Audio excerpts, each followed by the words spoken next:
오늘 주신 말씀은 사도행전 27장 9절부터 20절까지 되겠습니다. 영상이 없기 때문에 제가 천천히 읽겠습니다. 잘 들으시기 바랍니다. 여러 날이 걸려 금식하는 절기가 이미 지났으므로 행선하기가 위태한지라 바울이 저에게 권하여 말하되, 여러분이여, 내가 보니 이번 행선이 하물과 배만 아니라 우리 생명에도 타격과 많은 손해가 있으리라 하되, 백부장이 선장과 선주의 말을 바울의 말보다 더 믿더라. 그 항구가 과동하기에 불편하므로 거기서 떠나 아무쪼록 베닉스에 가서 과동하자 하는 자가 더 많으니, 베닉스는 그레데 항구라. 한편은 동북을, 한편은 동남을 향하였더라. 남풍이 순하게 불매 저희가 득의한 줄 알고 닷을 감아 그레데 해변을 가까이 하고 행선하더니, 얼마 못되어 성 가운데로서 유라굴로라는 광풍이 대작하니 배가 밀려 바람을 맞춰 갈 수 없어 가는 대로 두고 쫓겨가다가 가우다라는 작은 섬 아래로 지나 간신히 거루를 잡아 끌어올리고 줄을 가지고 선체를 눌러 감고 스르다스에 걸릴까 두려워 연장을 내리고 그냥 쫓겨가더니, 우리가 풍랑으로 심히 애쓰다가 이튿날 사공들이 짐을 바다에 풀어버리고 사흘째 되는 날에 배와 기구를 저희 손으로 내어버리니라. 여러 날 동안 해와 별이 보이지 아니하고 큰 풍랑이 그대로 있음에 구원의 여망이 다 없어졌더라. 아멘. 오늘의 말씀은 로마로 향하는 바울이란 제목이 되겠습니다. 사도 바울은 예루살렘을 떠나서 로마로 향하는 배를 타야 했습니다. 바울의 전도의 총 여행길이 2만 킬로를 넘습니다. 1차, 2차, 3차 전도 여행길에 모든 길이 그만한 길이었습니다. 이제는 또 그는 로마로 향해야 합니다. 이것이 그를 향한 하나님의 뜻입니다. 그러나 바울은 로마에 이어서 땅끝으로 여기는 스페인까지 가기를 원했습니다. 모세가 출애굽을 해서 가나안 땅으로 이스라엘 백성을 인도했지만 그는 가나안 땅에까지는 들어가지 못했습니다. 가나안 땅이 멀리 보이는 느보산이라는 곳에서 그는 죽음을 맞이했습니다. 그때까지만 해도 모세는 정정했고 눈이 새하지 아니하였다, 건강한 모습이었습니다. 근데 하나님께서 느보산에서 그의 생명을 취하셨습니다. 만약에 모세가 이스라엘 땅으로 들어갔다면, 가나안 땅으로 들어갔으면 어떻게 되었을까 이렇게 상상을 해보면 아마 이스라엘 백성들이 모세를 굉장히 신격화했을 것 같아요. 신격화했을 것 같아요. 모세도 혹시 시험에 들지도 모르죠. 하나님께서는 여기까지다 하고 모세의 생명을 거기서 취하셨습니다. 바울은 스페인까지 가고 싶었습니다. 그러나 그에 대한 하나님의 계획은 로마까지였고 거기서 결국 그는 순교하게 됩니다. 하나님의 부름을 받아서 큰 일을 하는 사람은 이제는 보상이 주어져야 할 나이인데도 불구하고 또다시 정처 없이 떠나야 할 때도 있습니다. 그런 믿음의 선배들을 생각해 보면 우리는 안식년이라고 쉬고 안식월이라고 3, 4개월 쉬는 것이 좀 부끄럽다 하는 생각이 듭니다. 바울이 혼자만 호송되는 것이 아니라 여러 죄수들도 함께 팀이 되어서 한 배를 타고 로마로 향합니다. 백부장 율리오라는 사람이 호송 책임자로 선택되었습니다. 바울은 그가 가고 싶다고 해서 마음대로 가지 못합니다. 하고 싶은 거 마음대로 할 수 있는 처지가 아닙니다. 그렇지만 그는 누구보다도 많은 것을 소유한 사람이고 누구보다도 자유로운 사람이었습니다. 그의 마음에는 기쁨이 충만했습니다. 바울이 담배는 죄수들만 있는 것이 아니고 장사하는 사람들도 같이 탔고 또 왕래하는 사람들도 함께 배를 탔습니다. 그러한 중에 바울에게 작은 위로가 되는 사람 하나를 만납니다. 마게도냐의 데살로니가 사람 아리스다고가 동행했다고 나와 있습니다. 과거 에베소에서 소동이 일어났을 때 바울이 피신해 가는 중에 대신 붙잡힌 사람이 두기고와 아리스다고였습니다. 이 아리스다고는 바울에게 전도를 받고 예수를 믿게 됐고 그리고 따라다녔던 사람으로 여겨집니다. 사도행전 20장 4절에 보면 핍박이 왔을 때 이 아리스다고는 드로아에 먼저 가서 길을 마련해 줍니다. 따라서 일종의 수행원 또는 비서 같은 역할을 했던 사람입니다. 유일하게 이 아리스다고가 바울을 후송해가는 그 배에 같이 탔습니다. 아마도 바울에게 큰 위로가 되었을 것입니다. 바울은 뒷바라해 줄 수 있는 사람이었습니다. 27장 3절에 보면 이튿날 시돈에 대니 율리오가 바울을 친절히 하여 친구들에게 가서 대접받음을 허락하더니 이 백부장이 시돈에서 바울에게 이렇게 친절을 베풉니다. 시돈이라고 하면 바울에게는 익숙한 곳입니다. 거기서 그는 자기가 전도했던 사람, 안면이 있었던 그리스도인들을 만났는데 아마도 바울이 신임이 있었기 때문에 바울을 신뢰할 수 있었기 때문에 백부장 율리오가 자유를 주고 거기서 머물도록 해준 것 같습니다. 사람이 신뢰를 얻는다는 것이 살아가는데 참 중요합니다. 신뢰를 얻으면 주변에 사람들이 모여듭니다. 신뢰를 얻으면 길이 열립니다. 그리고 사람들에게 선한 영향력을 끼칩니다. 여러분은 가정에서 직장에서 신뢰를 잃고 신뢰를 얻고 있으십니까? 저 사람만은 믿을 수 있다. 저 사람은 내가 신뢰할 수 있다. 이런 말을 들으면 얼마나 좋겠습니까? 그렇게 살아야 되겠죠. 시돈에 있는 그리스도인들이 바울을 잘 대접해 주었을 거예요. 우리가 선교사님들이 돌아왔을 때 작은 사랑이라도 베풀어 주면 수고했던 피로가 다 풀어집니다. 선교 헌금도 조금이라도 드리고 식사라도 한 끼 대접하고 뭐 그런 것들입니다. 여러분이 크게 돕지 않아도 괜찮습니다. 그냥 보일 듯 말 듯 잠깐 돕는 것, 그것을 하나님은 기억하십니다. 주는 것이 받는 것보다 복이 있다라고 예수님께서 말씀하셨습니다. 어떤 분은 이런 질문을 하세요. 물질의 자유함을 얻으려면 어떻게 하면 되나요? 제 생각은 이렇습니다. 우선은 열심히 일하고 돈을 버셔야 합니다. 그리고 번 돈 중에서 조금이라도 마음을 담아서 베풀어 보세요. 그것을 습관이 되어 보세요. 습관으로 만들어 보세요. 그러면 어느새 내가 돈의 노예가 되지 않고 돈을 다스리는 입장이 되고 물질의 자유함을 얻을 수 있다라고 생각을 합니다.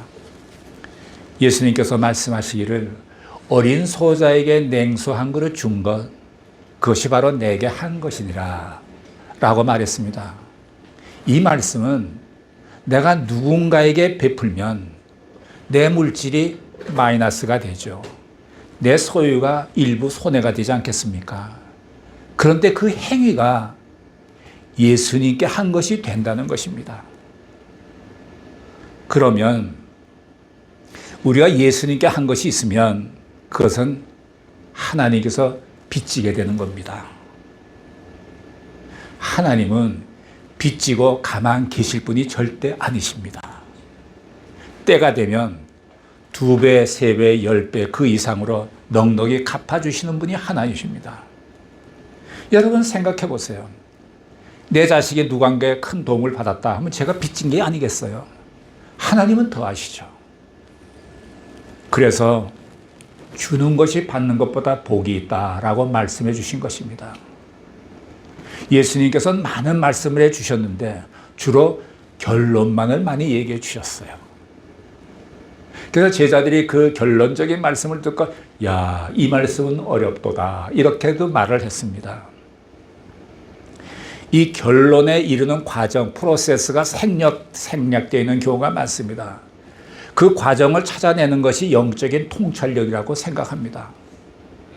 헌금의 원리도 같습니다. 베풀고 나누는 것의 가장 첫 번째는 헌금입니다. 베풀고 나누는 자에게는 하나님의 은혜가 임합니다. 그래서 그런 자들은 자기 노력에 의해서 돈도 벌지만 거기에 하나님의 은혜가 더해져서 더욱 부유해지는 것입니다. 나눔이 없고 인색한 사람은 그냥 자기 노력으로만 살아야 합니다. 굉장히 피곤합니다. 말씀이 이해 안 되더라도 말씀대로 살면 모든 것이 풍성해집니다.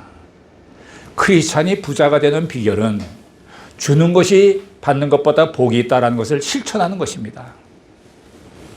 자, 바울이 배를 타고 가는데 바울의 경험과 기도와 신앙적인 통찰력으로 보면 이번 여행이 몹시 위태로운 느낌이 들었던 것 같습니다.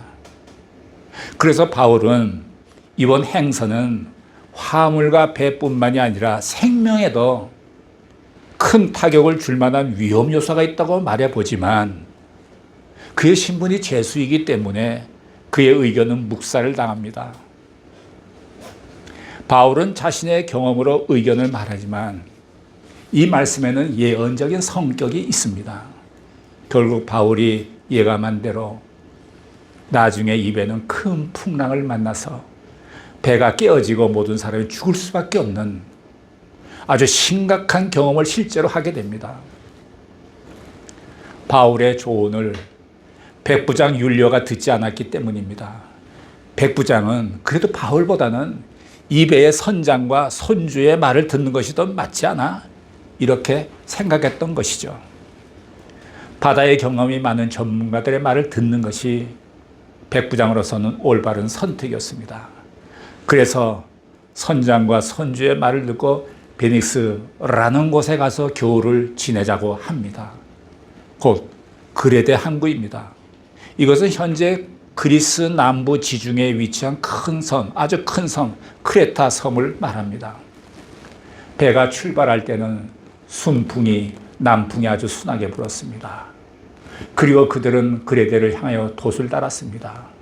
13, 16절을 보면 남풍이 순하게 불매 저희가 득의한 줄 알고 닷을 감아 그레데 해변 가까이 하고 행선하더니 얼마 못 되어서 섬 가운데로서 유라굴로라 하는 광풍이 대작하니 배가 밀려 바람을 맞춰 갈 수 없어 가는 대로 두고 쫓겨가다가 여러분 순풍은 영원하지 않습니다. 어떤 사람은 축복을 받을 때 그것이 영원한 축복인 줄 압니다. 그러나 그렇지 않습니다. 반대로 영원한 고난도 없습니다. 고난이나 축복은 하나님의 손안에 있습니다. 하나님의 손안에 있을 때 고난도 축복이 되는 것입니다. 바울이 탄 배는 유라굴로라는 광풍을 만나게 되었습니다. 이 광풍은 따뜻한 남풍이 차가운 기류를 만나서 갑작스럽게 북동풍으로 바뀌어서 하강하는 그 돌풍을 말합니다. 그 파괴력은 엄청나서 배가 방향을 잃고 표류하게 만들고 결국 파선에 이르게 할 만큼 강력한 바람입니다. 바울이 탄 배는 결국 밀려가게 됐고 자기 마음대로 갈 수가 없게 되었습니다. 여기서 우리는 인생을 돌아보게 됩니다. 인생이란 것은 가고 싶은 대로 가는 것이 아니라 가는 대로 흘러가는 것이 일반적인 인생입니다. 내가 가고 싶은 대로 인생을 끌고 가는 것이 아닙니다. 병들고 싶지 않은데 병이 듭니다. 모든 사람들의 사업이 다 잘 돼야 하는데 생각대로 잘 되지 않습니다. 인간관계가 생각대로 잘 되지 않습니다. 어떤 사람들은 나이가 들어서 내가 여기까지 속아 살아왔다고도 말합니다. 내 인생은 내가 끌고 갈 수 있고 내가 결정할 수 있다고 생각하는 것입니다. 그런 자가 바로 아버지의 품을 떠난 탕자였습니다. 그런 생각은 오래 할수록 불행이 커집니다. 그래서 하나님께 빨리 돌아오라는 것입니다. 그분이 나를 최선의 길로 인도해 주십니다. 유라굴로 광풍을 만났을 때가 우리의 인생의 분기점이 될 수도 있습니다. 우리는 이 사건에서 영적 교훈을 배우게 됩니다. 이 말씀 속에서 깨닫는 것은 순풍에 속았다는 것입니다. 그레데 성으로 방향을 돌리는 순간 남풍이 순하게 불자 사람들은 안심을 했습니다. 일시적인 승리가 계속되어지지 않는다는 사실을 알아야 합니다. 모든 것이 잘 되어 간다고 교만하지 말아야 합니다. 그것이 잘 되나 못 되나 보다는 그것이 하나님의 뜻에 합당한 것인가 아닌지를 생각해야 합니다. 오래전에 제가 아는 저희 구역에, 제가 평신도 때죠, 저희 구역에 권사님이 갑자기 몸이 아파왔습니다. 이분이 어느 병원의 어느 의사가 나를 잘 진찰하고 치료해 줄까 이것저것 전화를 걸어서 자신의 상황을 알리고 조언을 구했습니다. 이 병의 전문가가 누구냐라고 물었습니다. 우리 믿는 사람은 무엇을 하든지 일을 처리하는 순서가 중요해요. 이 권사님은 먼저 하나님께 기도해야 됐어요.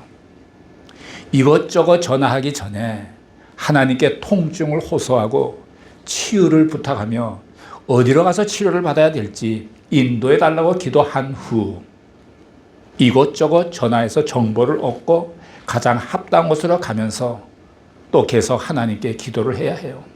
이것이 믿는 자의 태도입니다. 사업을 시작할 때도 마찬가지고 대학을 진학할 때도 마찬가지고 결혼 배우자를 정할 때도 마찬가지입니다. 직장을 정할 때도 마찬가지입니다. 순서가 있다는 것을 명심하시기 바랍니다. 항상 먼저는 기도입니다. 보통 사람들은 어려움에 부딪히면 먼저 사람을 찾습니다. 스스로 미련해서 고생할 것 다 하고 나서 그리고 나서야 하나님을 찾아요. 참 어리석어요. 순서가 중요합니다. 먼저 할 것이 있고 다음에 할 것이 있습니다. 여러분은 그날 할 일을 놓고 그날 아침에 기도했나요? 배우시기를 바랍니다. 대개 부도가 날 때쯤 되면 하나님을 찾습니다. 그러면서 이렇게 기도합니다. 하나님, 장로가 사업하다가 부도가 나면 하나님의 영광을 가리나이다. 도와주시옵소서. 이렇게 기도해요. 잘못은 자기가 해놓고 하나님 운운하고 있는 것입니다. 우리가 예수를 믿으면 복받고 건강하고 축복받는 것은 사실입니다. 그러나 그것이 목표가 아니라는 것입니다. 우리의 궁극적인 목표는 하나님이시지 그런 것이 아닙니다. 욥이 어느 날 그의 삶에 유라굴로 광풍을 만났습니다. 10명의 자식을 잃고 가상을 다 잃어버리고 양들과 소들이 다 죽었습니다. 자기 사랑하는 부인도 나중에는 욥에게 이렇게 말합니다. 당신 하나님을 저주하고 죽어라 라고 말합니다. 잘 살던 사람이 못 살게 되면 정말 어렵습니다. 권력 있던 사람이 권력을 잃으면 감당하기 어렵습니다. 욥은 모든 것을 다 잃고 자신은 몸에 병이 들었습니다. 그의 인생에 유라굴로 광풍을 만난 것입니다. 안 될 때는 이거 해도 안 되고 저거 해도 안 됩니다. 손대는 것마다 안 됩니다. 폭풍과 광풍이 몰아쳤을 때 그 배에 탄 사람들이 할 수 있는 것 아무것도 없었습니다. 어쩌면 이런 것이 인생이 아닐까요? 그들은 무력하다는 것을 절실히 깨달았을 거예요. 여러분 중에 유라굴로 광풍을 겪은 분들도 있을지 모르겠습니다. 인생의 시련 앞에서 인간이 할 수 있는 것은 아무것도 없습니다. 나의 노력, 나의 의지, 나의 성실, 나의 방법으로 통하지 않는 무력함을 느낄 때가 있습니다. 인생은 언제부터 눈을 뜹니까? 내가 할 수 있는 것이 없다는 사실을 깨달았을 때부터입니다. 이것이 율법과 은혜의 관계입니다. 내 노력이나 내 방법대로 예수님이 잘 믿어지지가 않습니다. 이것을 깨닫는 것이 은혜에 들어가는 시작입니다. 자, 배 안에는 모든 짐을 버려야 했습니다. 18절, 19절을 보시면 우리가 풍랑으로 심히 애쓰다가 이튿날 사공들이 짐을 바다에 풀어버리고 사흘째 되는 날에 배의 기구를 저희 손으로 내어 버리니라. 제일 먼저 무엇을 버렸습니까? 아까워서 어떻게 버립니까? 그날 우선 살아야 하니까요. 우리가 그렇게 소중하게 생각했던 것들을 다 버려야 할 때도 있습니다. 죽음을 앞둔 사람에게 뭐가 중요하겠습니까? 다 소용없는 것입니다. 세상의 소유는 때로는 오히려 우리를 힘들게 합니다. 유산으로 받은 소유의 분배 때문에 자식들 간에 싸움이 생기고 원수지간이 되기도 합니다. 이런 것이 너무 많습니다. 그 소유는 행복이 아니라 불행의 씨앗이었던 것입니다. 그리스도의 소유만이 우리를 영원히 행복하게 합니다. 마지막 20절을 보면 여러 날 동안 해와 별이 보이지 아니하고 큰 풍랑이 그대로 있음에 구원의 여망이 다 없어졌더라. 하루 이틀도 아니고 며칠 동안 칠흑 같은 어둠이 계속이 됐다면 그 공포감이 얼마나 깊었겠습니까? 게다가 큰 풍랑이 그대로 계속 일어나고 있습니다. 해도 없고 별도 없고 어디로 가는지도 모릅니다. 어찌 보면 바로 이것이 인생이고 인생의 본질이고 하나의 실존입니다. 그것을 주장하는 사람들이 실존주의자들입니다. 무언가를 맹목적으로 기다리고 있듯이 소망도 없고 의미도 없이 살다가 죽어야 하는 것이 실존주의자들의 발견한 인생입니다. 모든 것을 다 잃어버리고 내 노력과 의지가 수포로 돌아갔을 때 오히려 마음이 차분해지면서 하나님에 대해서 눈을 뜨게 됩니다. 아직도 무엇을 주장하고 이론을 내세우고 반항할 기력이 남아 있습니까? 빨리 포기하시기 바랍니다. 주님 앞에 엎드리십시오. 무릎을 꿇으십시오. 겸손하고 온유하게 항복하십시오. 그래서 여러분들이 영광스러운 하나님의 나라에서 하나님의 은혜로 영광스러운 삶을 살아갈 수 있기를 예수님의 이름으로 축복합니다. 기도하시겠습니다. 사랑하시는 하나님 아버지, 오늘 유라굴라 광풍을 만난 바울의 일행에 대해서 배웠습니다. 주님, 우리가 인생의 고난에 부딪혔을 때 제일 먼저 하나님 앞에 찾아오게 하시고 무릎 꿇게 하시고 눈물 흘리며 항복하며 가난한 마음이 되게 하여 주옵소서. 감사드리며 예수님의 이름으로 기도드렸습니다. 아멘.